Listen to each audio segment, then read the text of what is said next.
Alors maintenant, nous allons voir différents aspects importants du plaidoyer.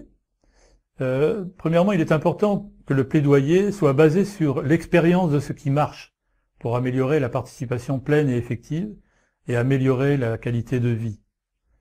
Ensuite, il est important qu'il fonde sa légitimité sur l'expérience pratique.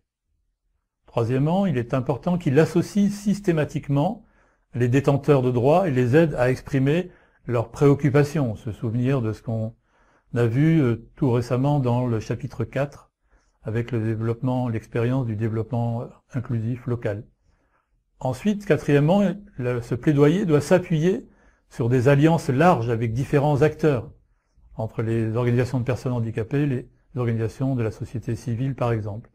Et enfin, il doit adopter des méthodologies constructives et focalisées sur des solutions plutôt que sur des méthodes de confrontation. Mais nous allons voir cela un petit peu plus loin. Le plaidoyer aussi n'est pas un processus linéaire, on vient de le voir, avec le cycle des 7 étapes.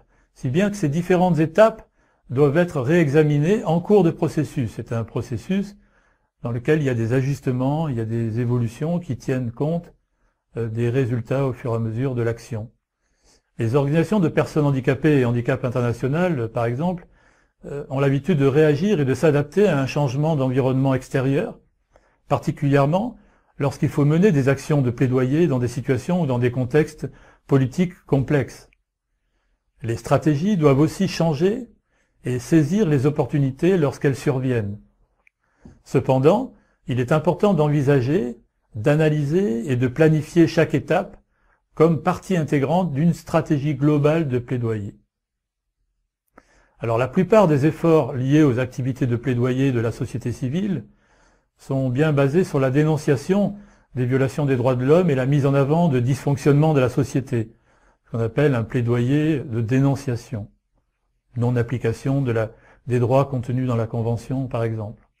Cependant, on s'aperçoit que se concentrer uniquement sur les aspects négatifs peut être à la fin contre-productif pour parvenir au changement dans certains contextes et situations. Montrer aux autorités décisionnelles et autres acteurs influents comment réaliser des changements concrets basés sur des données probantes peut enrichir les efforts de plaidoyer en faveur des changements et progrès vers la pleine et effective réalisation des droits des personnes handicapées.